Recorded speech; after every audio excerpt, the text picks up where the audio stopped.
என்னருக்கு நாங்கெல்லாம் ஆடி முடிச்சாச்சு. இனிமே ஓ ஆட்டம்தான். எப்ப தொடங்க போற? தொடங்கிடுவோம். எல்லாம் மாமா கையில தான் இருக்கு. முதல்ல போய் சீக்கிரமா வந்து தட்டை மாத்த சொல்லுங்க. இந்த கல்யாணம் முதல்ல நல்லபடியா நடக்கணும். அப்பதான் நாம நினைச்சதெல்லாம் நடக்கும். ஏங்க சாப்பிட்டீங்களா? இங்க என்ன மேட்டரை பத்தி பேசிக்கிட்டு இருக்கோம்? நீ என்னன்னா அத்தனை இப்பதான் சாப்பிட்டீங்களான்னு நல்லா விசாரிச்சிட்டு இருக்கேன். மகாக்கு எப்பவும் தம்பி மேல அதிக அக்கறை. அதான் விசாரிக்கிறா. ஏன் பொண்டாட்டி இருக்கால 3 நேரமும் நல்லா தின்னுட்டு கொர்றன்னு உறங்கிருவா. நான் போய் தான் அவளை எழுப்பணும் சாப்பாடு போடுறதுக்கே. அதுக்கு என்ன, ருக்கு நம்ம வீட்டுக்கு வரட்டும், பிளானையே தலைகீழா மாத்திருவோம். ஆமா மச்சான், அதெல்லாம் நினைச்சு கவலைப்படாதீங்க. எல்லாரையும் எங்க எங்க வைக்கணுமோ அங்க வைக்கிறேன். முதல்ல அத்தைக்கிட்ட டாக்குமெண்ட்ல கையெழுத்து வாங்கணும். அப்புறம் நான் சொல்றபடி அங்க எல்லாரையும் ஆட்டி வைக்கிறேன்னா இல்லையான்னு பாருங்க. நீங்க போய் மாமா கிட்ட சொல்லுங்க. உடனே இந்த கல்யாணம் நடந்தாகணும். ஏய், நீ என்னெல்லாமோ சொல்ற. எனக்கு தாண்டி ரொம்ப பயமா இருக்கு. நீ சும்மா இரு மகா. அவ சரியாதான் சொல்றா. இனிமே நம்ம ஆட்டத்தை தொடங்கி ஆகணும். இதுக்கு மேலையும் விட்டுக்கிட்டே இருக்க முடியாது. சரியா சொன்னீங்க மாமா. ஆடுற மாட்டை ஆடி கறக்கணும், பாடுற மாட்டை பாடித்தான் கறக்கணும். இதுக்கு மேலையும் ஆடுறாராமானா நம்ம அப்ப தெருவில் தான் போகணும். பத்தாதுக்கு மாமாக்கு மரியாதையே கிடைக்காது. அவங்களுக்கு கிடைக்கிற மரியாதையே கிடைக்க வைக்கணும். சரி ருக்கு, இப்ப என்ன செய்யணும் அத சொல்லு. நீங்க நேர மாமா கிட்ட போய் சொல்லுங்க. உடனே அத்தையை கூட்டிட்டு எங்க வீட்டுக்கு சம்மந்தம் பேச வர சொல்லுங்க. எங்க அப்பா ஃபோன் பண்ணி சொன்னதாகவும் கல்யாணத்தை எப்போ வச்சுக்கலான்னு கேட்டாங்கன்னு சொல்லுங்க. அதனால அத்தையும் மாமாவும் எங்க வீட்டுக்கு வருவாங்க. சீக்கிரமா இந்த கல்யாணம் நடக்கிறதுக்கு எங்க அப்பாவை நான் சொல்லி தூண்டி விடுறேன். கூடிய சீக்கிரம் இந்த கல்யாணம் நடக்கும். அதுக்கு முன்னாடியே நான் அத்தை கிட்ட எப்படி டாக்குமெண்ட்ல கையெழுத்து வாங்கணுமோ அதை நான் வாங்கிடுவேன். இன்னிட்டி சொல்ற, எப்படி வாங்குவேன்? நீ சும்மா இருக்கா? அதை எப்படி வாங்கணும்னு எனக்கு தெரியும். சூப்பர் ருக்கு, ஐடியா நல்லா இருக்கு. ஆனா எங்க அம்மா அவளை சீக்கிரம் கையெழுத்து போடாது. எப்படி கையெழுத்து வாங்குவேன்? அதுக்கு நான் ஒரு ஐடியா வச்சிருக்கேன் மாமா. நீங்க அதை பத்தி எல்லாம் கவலைப்படாதீங்க. எப்படி கையெழுத்து வாங்கணும்னு எனக்கு தெரியும். உங்க அம்மாக்கு மத நம்பிக்கை அதிகம் தானே? ஆமா ருக்கு. அப்ப இந்த கல்யாணம் சர்ச்சில் வச்சு நடக்கணும்னு தானே சொல்லிட்டு இருக்காங்க. ஆமா ருக்கு. அப்ப ரொம்ப ஈஸி. ஃபாதர் கிட்ட போய் பேசுவோம். ஃபாதர் ஃபார்ம்ல கையெழுத்து போட கொடுப்பாரு. அது கூட இந்த டாக்குமெண்ட்டையும் வச்சு கையெழுத்த வாங்கிடுவோம். எப்படி ஃபாதர் இதுக்கு சம்மதிப்பாரு? அதெல்லாம் சம்மதிக்க மாட்டாரு ருக்கு. நீங்க அமைதியா இருங்க, நான் பேசிக்கிறேன். அவர் கண்டிப்பா இதுக்கு சம்மதிப்பாரு. சரி, டாக்குமெண்ட்ல கையெழுத்து வாங்கிருவே. ஆனா அம்மா படிச்சு பாப்பாங்களே. அதை நான் பாத்துக்கிறேன். நீங்க எதுக்கு கவலைப்படுறீங்க? கண்டிப்பா அத்தனை டாக்குமெண்ட்லயும் அத்தை கையெழுத்து போடுவாங்க. நான் கையெழுத்த வாங்குறேன். இந்த கல்யாணம் நடக்குது. நான் அந்த வீட்டுக்குள்ள வர்றேன். மிச்சத்தை நான் பாத்துக்கிறேன். நீங்க போய் முதல்ல மாமாட்ட சொல்லி 2 பேரையும் எங்க வீட்டுக்கு வர சொல்லுங்க. சரி ருக்கு. எனக்கு என்னமோ பயமா இருக்குங்க. இவ சொல்றத பார்த்தா நாளைக்கு அத்தை பாவம் ஏதாவது பிரச்சனை பண்ணாதடி. மகா, நீ சும்மா இரு. நீ நினைக்கிற மாதிரிலாம் எதுவும் நடக்காது. ஆனா ருக்கு சொல்றது சரிதான். எங்க அப்பாவை மேல உட்கார வைக்கணும். எல்லாருமே எங்க அப்பாக்கு கீழே தான் இருக்கணும். அதனால ருக்கு சொல்றபடிதான் நாம நடந்தாகணும். அம்மாவோட கொட்டத்தை அடக்கி எல்லாரும் ஒன்னா இந்த வீட்டுல சந்தோஷமா இருக்கணும். எல்லாம் ருக்கு கையில தான் இருக்கு. சரிங்க மாமா, இப்ப நீங்க கிளம்புங்க. போய் உடனே மாமாவை வர சொல்லுங்க. சரி ருக்கு, நான் பாத்துக்கிறேன். அது வரைக்கும் உன் அக்காவை நல்லா பாத்துக்க. இதெல்லாம் நாங்க பாத்துக்கிறோம். நீங்க ஒழுங்கா சாப்பிடுங்க. ஏங்க, அப்ப நீங்க வீட்டுக்கு வர மாட்டீங்களா? ஆரம்பிச்சிட்டியா? நான் சாயங்காலமா வர்றேன். அம்மா வந்துட்டு போட்டும் அப்புறமா வர்றேன். சரிங்க, இன்னைக்கு ஒரு நாளாவது அங்க வந்து தங்குங்க. சரி மகா, நீ போ. நான் கண்டிப்பா வர்றேன். அதான் ஜாக்சனையும் பார்க்கணும் போல இருக்கு. மாமாவும் அத்தையும் வரும்போது அவனை அனுப்பி விடுங்க. சரி மகா, உடம்ப பாத்துக்க. சரிங்க தான். என்ன எஸ்தரு அப்படி பாக்குற? நான் என்ன மாத்திக்கலான்னு முடிவு பண்ணிட்டேன். உன்னை நான் ரொம்பவே தப்பா புரிஞ்சிருக்கேன். நேத்து ருக்குவோட அப்பா போன் பண்ணியிருந்தாரு. அவரு சீக்கிரமா கல்யாணம் பண்றதா இருந்தா ருக்குவ உங்க வீட்டுக்கு மருமகளா ஏத்துக்கோங்க, இல்ல அவளுக்கு வயசாயிட்டு போகுது, நாங்க வேற மாப்பிள்ளையாவது பாக்குறோம்னு சொன்னாரு. என்ன திடீர்னு மாற்றம்? எனக்கு ஒன்றும் புரியல. ருக்கு அப்பா ஃபோன் பண்ணதுக்கும் உங்க மாற்றத்துக்கும் என்ன காரணம்? உங்க மகனை நான் தான் கழுத்தை பிடிச்சி வெளியே தள்ளியிருப்பேனே. உங்களுக்கு ஏக கடுப்பால இருக்கும். அது எப்படி அவ்வளவு சீக்கிரம் மாறிச்சு? நான் நல்லா உட்காந்து யோசிச்சு பார்த்தேன். ஓ மேல மட்டும் குறை சொல்லி என்ன பிரயோஜனம்? அவன் அந்த பொண்ணு மகா இந்த வீட்டுக்கு வந்த பிறகு கொஞ்சம் மாறிட்டான் தான். எனக்கும் அதெல்லாம் சுத்தமா பிடிக்கலதான். ஆனா என்ன செய்யறது, பெத்த மகனாச்சே, அதனால நானும் அனுசரிச்சு போயிட்டு இருந்தேன். ஆனா இப்ப ருக்குவுக்கு கல்யாணம் பண்ணி வச்சாலாது இந்த குடும்பம் நல்லா இருக்கும்னு நினைக்கிறேன். ஜேம்ஸுக்கு கூடிய சீக்கிரம் கல்யாணத்தை முடிக்கணும். ருக்குவை இந்த வீட்டுக்கு மருமகளா கொண்டுட்டு வரணும். அப்புறம் அக்கா தங்கச்சி கொஞ்சம் எப்படி அட்ஜஸ்ட் பண்ணுவாங்களோ பண்ணிட்டு இந்த குடும்பத்தை நல்ல முறையா கொண்டு வருவாங்கன்னு நினைச்சேன். ஆனா அதுக்கு முன்னாடி மகா வீராப்புல இந்த வீட்டை விட்டு போயிட்டா. சரி போயிட்டு போறா, ருக்குவும் ஜேம்ஸ் மாதிரி நல்லா இருக்கட்டும்னு நினைச்சேன். எனக்கும் உடம்பு சரியில்லாம போயிட்டு இருக்குல்ல, இந்த குடும்பத்தை நிர்வகிக்கிறதுக்கு ஆட்கள் வேண்டாமா?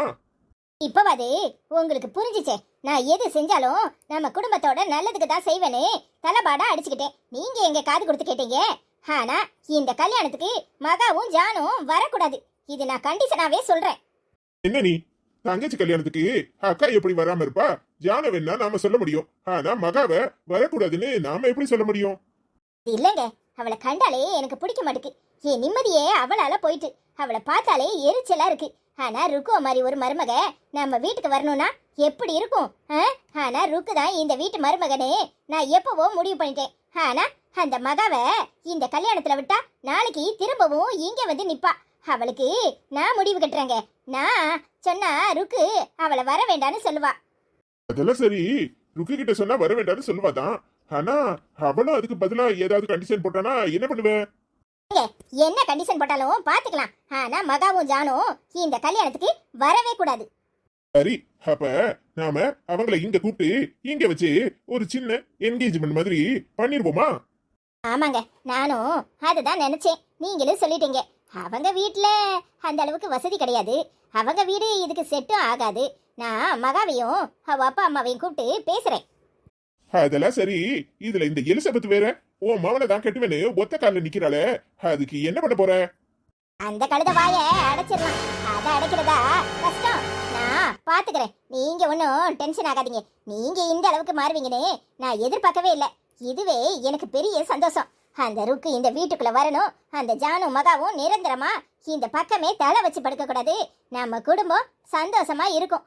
அந்த ருக்கு தான் மகாக்கு சரியான அடி கொடுப்பா. ஆமாடி, மகாவை பார்த்தா ஊமையா தான் இருக்கிறா. ஆனா ஊமை ஊரை கெடுக்கும், பெருச்சாளி வீட்டை கெடுக்கும்னு சுமையா சொல்லியிருக்காங்க.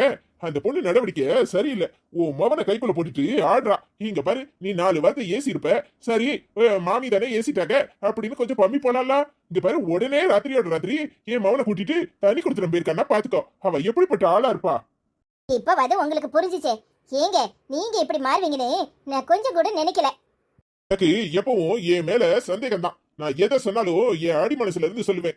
நான் அவளை கண்காணிச்சுக்கிட்டு தான் இருந்தேன். நீ பட்டு பட்டுன்னு பேசியிருந்த, நான் மனசுக்குள்ள வச்சுக்கிட்டு தான் இருந்தேன். பார்த்தா மொழையா மட்ட மாதிரி இருந்துகிட்டு நம்ம குடும்பத்தையே கடைசியில பிரிச்சு என் மகனை தனி கொடுத்து கூட்டிட்டு போயிட்டாளே, அதுதான் என்னால தாங்கிக்கவே முடியல. தெரியுதா, இந்த எஸ்தரு எதை சொன்னாலும் சரியாதான் சொல்லுவானு இப்ப உங்களுக்கு புரிஞ்சிருக்கும்ல. இங்க பாருங்க, இனிமே எதுனாலும் என் பேச்ச கேட்டு நடங்க. அதான் ஒன்னு புரிஞ்சுக்கிட்டேன்ல, உன் கையால ஒரு காஃபி போட்டு கூட. இம்புடுதானா? ஏங்க நீங்க இப்படி கேட்கறதுக்காக தானே நான் காத்து உட்காந்துருக்கேன். நான் அடுப்பங்கரைக்கே போய் வருஷ காலம் ஆயிட்டு. ஏன்னா நீங்க என் கையால காஃபி கூட குடிக்கிறது இல்ல. இப்ப நீங்க கேட்ட உடனே என் மனசெல்லாம் எப்படி இருக்கு தெரியுமாங்க? உங்களை பழையபடி ஏன் புருஷனா பாக்குற மாதிரி இருக்கு. இருங்க, எடுத்துட்டு வரேன். சரி எஸ்தர், எப்பா எப்பேற்பட்ட சகஜால பின்னாடி உன் கையால காஃபி குடிக்கிறது எனக்கு விஷம் குடிக்கிறதுக்கு சமம். ஆனா என்ன செய்யறது, உன்கிட்ட இப்படி எல்லாம் இழிச்சு இழிச்சு பேசினாதான் உன் அடி மனசுல என்ன இருக்குன்னு தெரிஞ்சுக்க முடியும். ருக்கு மட்டும் மருமகளாகட்டும், அப்புறம் ருக்கு கூட சேர்ந்துக்கிட்டு உனக்கு ஆப்பு வைக்க போறதே நான் தான். என்னடி சொல்லு, எதுக்காக என்ன இப்ப கால் பண்ணி வர சொன்ன? என்ன ஜேம்ஸ், என்ன புரிஞ்சுக்கவே மாட்டேங்கிற? நான் உன்னை கல்யாணம் கட்டிக்கணும்னு ஆசைப்பட்டுட்டு இருக்கேன். உனக்கு எனக்கு தான் கல்யாணம்னு நான் ஊர் பூரா சொல்லி வச்சிருக்கேன். நீ என்னன்னா அந்த ருக்கு பின்னாடி அலையிற? அவ நம்ம குடும்பத்துக்கு சரிப்பட மாட்டா. இங்க பாரு, ஒழுங்கா உன் மனசை மாத்திக்கிட்டு என்ன கல்யாணம் கட்டிக்கோ. இங்க பாரு, உனக்கு பிடிச்ச மாதிரி தானே நான் புடவை கட்டியிருக்கேன். உனக்கு பிடிச்ச மாதிரி தானே இருக்கிறேன். அப்புறம் என்ன? வாய மூடு, அறிவு கட்டத்தனமா ஒல்லறிக்கிட்டாலியாத. நானும் ருக்குவும் ஒருத்தருக்கு ஒருத்தர் மனசார விரும்புறோன்னு உனக்கு நல்லாவே தெரியும். அதுவும் இல்லாம ஓ இஷ்டத்துக்கு முதல்ல எங்க அண்ணனை கட்டணும்னு அழிஞ்ச. அப்புறம் நான் உன்னை அடிச்சுட்டேன்ன உடனே மனசை மாத்திக்கிட்டு என்ன கட்டணும்னு அலையிறியா? இங்க பாரு, எனக்கு உன் மேல சுத்தமா இன்ட்ரெஸ்ட் இல்ல. உன் வேலை ஏதோ அதை பாத்துட்டு போ. என்ன மறந்துட்டு ஒழுங்க மரியாதையா உன் வேலையை பாரு. என்னடா சொல்ற? என்ன சொல்ற? உன் அண்ணனை விரும்பினா? சரி விரும்பினேன், இப்ப அதுக்கு என்ன? ஆமா, உன் அண்ணனை தான் கட்டிக்கணும்னு உசுருக்கு உசுரா விரும்பிக்கிட்டு இருந்தேன். ஆனா இடையில என் மேல கைய வச்சவன் யாரு? நீ தானே. என் கண்ணத்துல எப்ப நீ அரைஞ்சியோ அப்பவே நீ தான் என் புருஷன்னு நான் முடிவு பண்ணிட்டேன். இங்க பாரு, என்ன அடிக்கிற உரிமைய உனக்கு யாரு கொடுத்தா? யாரு கொடுத்தா? என்ன அடிச்சல, அப்ப நீ தான் என்ன கட்டிக்கணும். இங்க பாரு, இனி உனக்கு எனக்கு தான் கல்யாணம். ருக்குக்கு உனக்கும் கல்யாணம் நடக்காது. அப்படி ஏதாவது நினைச்சேன்னு வச்சுக்கோ, நான் அந்த ருக்குவை கொல்லதுக்கு கூட தயாராயிருவேன். வாய மூடு. நீ எல்லாம் மனுஷ ஜென்மமா இருந்தா தானே உன்கிட்ட பேசுறதுல அர்த்தம் இருக்கு. என்னடி நினைச்சுக்கிட்டு இருக்க? நான் உன்னை அடிச்சதுக்காக நான் உன் புருஷன் சொல்றியா? அறிவு கட்ட கழுத, ஒழுங்கு மரியாதையா உன் எண்ணத்தை மாத்திக்கிட்டு உன் வேலைய போய் பாரு. இன்னொரு தடவை இந்த மாதிரி ஏதாவது சொல்லிட்டு தெரிஞ்ச அப்புறம் நடக்கிறதே வேற. அம்மா கிட்ட சொல்லிடுவேன், நீ ஞாபகத்துல வச்சுக்க. டேய் நில்லுடா. டேய், நான் சொல்றத கேட்டுட்டு போ. உன்னை கடத்தியாது நான் உன் கையால தாலி கட்டிக்கிறத யாராலையும் தடுக்க முடியாது. டேய், நீ எனக்கு தாண்டா புருஷன். நீ எவ்வளவு திமிரா என்கிட்ட பேசிட்டு போற? அந்த ருக்குவ என்ன பண்றேன்னு பாரு. திமிரு பிடிச்சவன், என்ன மதிக்காமையாட போற? இருடா, முதல்ல உன் ஆத்தாக்கறிய ஒரு வழி ஆக்குறேன், அப்புறம் உன்கிட்ட வரேன். என்னாலதான் உங்களுக்கு எல்லா கஷ்டமும் இல்ல. நீங்க சந்தோஷமா இருந்திருப்பீங்க. நான் உங்களை கல்யாணம் கட்டினது தான் தப்பு. அதனாலதான் இப்ப இவ்வளவு அவஸ்தைப்படுறீங்க. உங்ககிட்ட தானே கேட்டுட்டு இருக்கேன். நீங்க என்னன்னா இப்படி சிரிச்சுட்டே உட்காந்துருக்கீங்க? இப்ப இதுக்கு நான் என்ன பதில சொல்லணும்? ஆமான்னு சொல்லணுமா இல்லன்னு சொல்லணுமா? ஏன் இல்லன்னு பதில் சொல்ல போறீங்க? அப்படித்தானே இருக்குது, ஆமானே சொல்லுங்க. ஏய் மகா, நீ என் செல்ல மகா. நீதான் இப்படி லூசு தரமா நினைச்சுக்கிட்டே இருக்க. எனக்கு உன்ன மாதிரி நினைக்க தோணல. நீ எனக்கு கிடைச்ச பொக்கிசம். உனக்கு அது புரியாது மகா. என் மனசெல்லாம் உன்னை பாக்குற ஒவ்வொரு நிமிஷமும் எவ்வளவு சந்தோஷமா இருக்கு தெரியுமா? 1000 பட்டாம்பூச்சிய மொத்தமா கொண்டு வந்து விட்ட மாதிரி அப்படியே மனசெல்லாம் படபடன்னு பறக்குது. நீ என்னன்னா இப்படி எதையாவது உளறிக்கிட்டு இருக்க? இங்க பாரு, மனுஷனுக்கு இதெல்லாம் ஒரு கஷ்டமா? ஏய், கொஞ்ச நாள் அப்புறம் வேலைக்கு போக போறோம். அப்புறம் நாம நிம்மதியா தனியா இருக்க போறோம். நம்மளுக்கு யாரும் தொல்லையா இருக்க மாட்டாங்க, நாமளும் யாருக்கும் தொல்லையா இருக்க மாட்டோம். அவ மருமக வந்த உடனே தனி கொடுத்துட போகணும்னு துடிச்சிட்டு இருக்கா. நீ என்னன்னா இப்படி போட்டு மனச உழப்பிக்கிட்டு இருக்க. கிடைச்சிருக்க சான்ஸ யூஸ் பண்ணிக்கோ. இது நல்லா இருக்க. தனி கொடுத்துட போறேன்னு எல்லாரும் துடிச்சுக்கிட்டு இருக்காங்க. யாரு துடிச்சத நீங்க பாத்தீங்க? இங்க பாருங்க, கூட்டு குடும்பத்துல இருக்கிற சந்தோஷம் எப்படிங்க தனி குடித்தனத்துல இருக்கும்? ஆச்சி, தாத்தா, பாட்டின்னு ஒவ்வொருத்தரும் பிள்ளைங்களை தூக்கி கொஞ்சம் போது எவ்வளவு சந்தோஷமா இருக்கும் தெரியுமா? ஒவ்வொருத்தருக்கும் பார்த்து பார்த்து வகை வகையா செய்யும் போது எவ்வளவு சந்தோஷம் இருக்கும் தெரியுமா? நமக்கு தான் அந்த குடுப்பனையே இல்ல. அதெல்லாம் சரிதான் மகா. நம்ம இப்ப கூட்டு குடித்தனமா தனி குடித்தனமான்னு பட்டிமன்றமா நடத்துறதுக்கு வந்தோம். கொஞ்ச நேரம் கிடைக்குது, அது சந்தோஷமா பேசி என்ஜாய் பண்ணுவோம். இங்க பாரு, தேவையில்லாம மனச குழப்பிக்காத. நம்மள வேண்டான்னு நினைக்கிறவங்க கிட்ட நாம போய் ஏன் உட்கார்ந்து அவங்கள தொந்தரவுப்படுத்தணும்? அவங்களா எப்ப மனசார நம்மள ஏத்துக்கிறாங்களோ அப்ப ஏத்துக்கட்டும். பாவம், நம்ம அங்க இருந்தா எங்க அப்பாக்கும் மன சங்கடமா இருக்கும். நிம்மதியா எங்க அம்மாட்ட ஒரு வார்த்தை கூட பேசவும் முடியாது. மனசுக்குள்ள கோவத்திலே இருப்பாரு. இப்ப அப்பா கிட்ட நான் தெளிவா சொல்லிட்டேன், எல்லாத்தையும் மறந்துட்டு அம்மா கூட சந்தோஷமா இருக்கணும். உங்க லைஃப் மிச்ச காலம் அது, நீங்க வாழ்க்கையில எப்பவும் சந்தோஷமா இருக்கணும்னு. அப்பாவும் புரிஞ்சு நடந்துக்குவாரு. அம்மா முன்கோபம்தான், ஆனா என்ன பொறுத்த வரைக்கும் எல்லாருமே நல்லவங்க தான். யாரும் கெட்டவங்க எல்லாம் கிடையாது. நீ தேவையில்லாம மனசை போட்டு உழப்பிக்காத. நீ நம்ம வாழ்க்கைய சந்தோஷமா ஆரம்பிப்போம். நமக்கு எப்ப சொந்த பந்தங்கள்லாம் கூட வரணும்னு இருக்கோ அப்ப வரட்டும். எனக்கு உங்களை ரொம்ப பிடிக்குதுங்க. நீங்க யாரையுமே வெறுத்து பேச மாட்டேங்க. யார் மனசும் சங்கடப்படக்கூடாதுன்னு நினைக்கிறீங்க. உங்களை மாதிரி ஒரு புருஷன் கிடைக்கிறதுக்கு நான் ரொம்ப கொடுத்து வச்சிருக்கணுங்க. நான் நல்ல மருமகளை இல்லாட்டாலும் உங்களுக்கு நல்ல பொண்டாட்டியா இருப்பேன். அவங்க என்னை எப்ப ஏத்துக்கிறாங்களோ அப்ப நான் அவங்களுக்கு நல்ல மருமகளா நடந்துக்குவேங்க.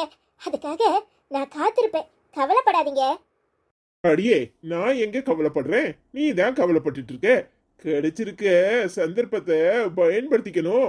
என் பொண்டாட்டி என் மடியில கிடக்கிறது எனக்கு எம்புட்டு சந்தோஷமா இருக்கு தெரியுமா? என் வாழ்நாள்ல இதை விட பெரிய சந்தோஷம் எனக்கு எதுவும் இல்லை. நான் உன்னை ரொம்ப ரொம்ப ரொம்ப ரொம்ப விரும்புறேன். நீ எப்பவும் என் மனசுக்குள்ள சந்தோஷமா மகாராணியா கோட்டை கட்டி உட்கார்ந்துருக்க. உன்னை யாராலையும் என்னை விட்டு பிரிக்க முடியாது. நாம எப்பவும் சந்தோஷமா இருப்போம். ஐ லவ் யூ மகா. ஐ லவ் யூங்க. ஏங்க நீங்க தினமும் என் கையால இங்க வந்து சாப்பிட்டுட்டு போங்கங்க.